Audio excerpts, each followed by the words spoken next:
Hello, everyone. I hope you had a wonderful weekend. I just wanted to go over my predictions for next week. I think we're going to have an absolutely amazing week ahead of us. I'm very bullish. We have the addition to the Russell 2000 and 3000 coming up this week, as well as our technical analysis, which is bringing us very close to that golden cross that we discussed, and I'll discuss later in the video. As well as I wanted to update you regarding the warrants. I have been seeing an awful lot of FUD in the comments, on Twitter, in other social media platforms, and guys, I want you to know that nothing has changed regarding the warrants. There's no other offering. There's been no new filings. People are very confused and have misinterpreted what's actually happening as far as Seaport being authorized to use 1 million warrants out of the 6 million that they were given. They're only allowed to exercise 1 million. And guys, again, in order to exercise them, the price needs to be above $11.50. And so far, we're not there yet, so it's not even something to worry about.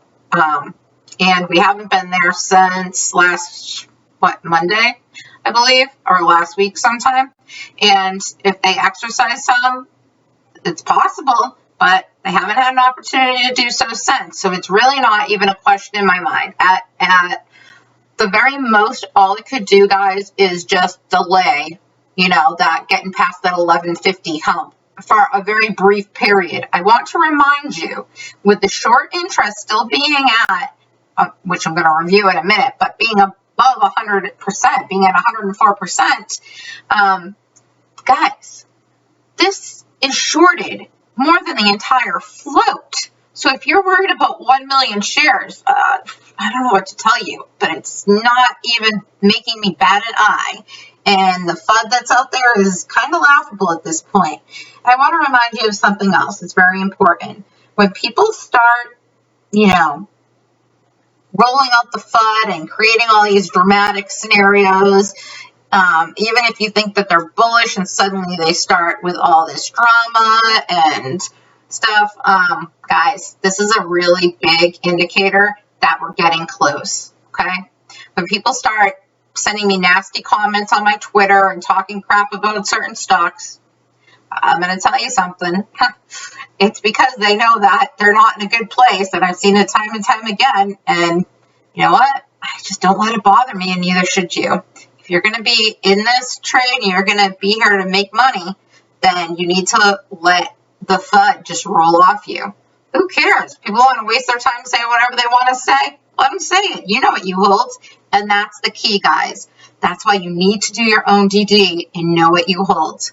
Anyways, let's get started. If you could, just like and subscribe if you haven't already. I'd greatly appreciate it. And if you find it interesting and want to share it, I'd greatly appreciate that too. And real quick, nothing I say is financial advice. I am not a financial advisor, so please do your own DD. All right, let's get into it. This is the current updated Ortex data, and I just want to clarify and apologize to you guys because apparently in one of my Redbox videos from last week, I accidentally attached the BBIG Ortex data. So please disregard that information and do not fear. We are not down to like 20% short interest. We are at 104.2% current short interest, and that's down 4.12%, guys. My guess is that the drop in price allowed some small short positions to cover, but again, overall, this is basically non-essential. We remain on the thresholds where we've been since April 28th. So the cost to borrow max is still over 1,000. It's 1,000.03%. And the cost to borrow average, guys, has gone up. It's actually 987.46%. So it's huge. And the minimum cost to borrow is 683.66%. As you can see, Ortex changed the way that they report their data, and this looks completely different to what we're used to seeing. So I think it'll take a while to get used to. Personally, I like the old way better. I thought it was a lot easier to read. I'm not quite sure why they did this, but anyways, this is the updated Ortex data, and I'm going to review the chart with you and inform you why I feel very bullish for this week. We're looking at the red box 1 year daily chart, and I want to show you where we're at.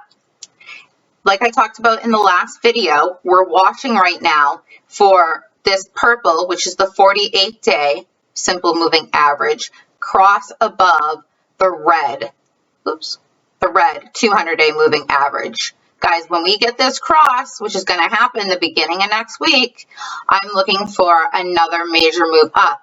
Just like I said before, that I didn't expect it would happen on Friday. I expected it to be the beginning of next week, and I expected a fairly flat day, which is exactly what we saw here. All in all, we finished a couple cents lower than where we closed the day before. Okay, so it was pretty much flat. I expect the beginning of next week for us to start moving up again and for us to have a big move sometime during the beginning of the week. So we're still staying in an excellent position. I have no fears in my mind. Again, the green is the 13, the blue is the 20, and both are still above the 200-day moving average with our 48 or 50, because they're both pretty much neck and neck if you were to look at them together, about to cross within the next day or two, possibly 3 depending on the price movement, but I expect within Monday or Tuesday us to get a pretty big move up and to continue trending up, guys. This is huge and I love it. I want to look at the daily chart. Actually, let's look at the 4-hour real quick. So here we have the 4-hour chart, which again, guys, this is the pink here because it's the 4 hour, so it just lets me know. The pink line is the 48, the green line is the 13. Again, we're still staying with the green. The 13 moving average is still above the 48.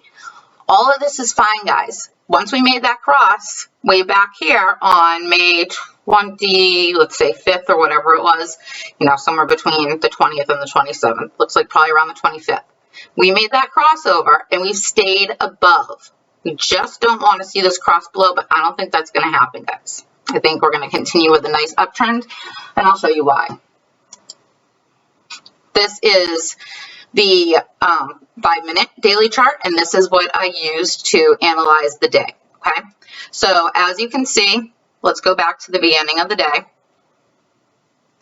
This was pre-market. We were above, the 13 was above the 48 moving average, but we dipped below before market open.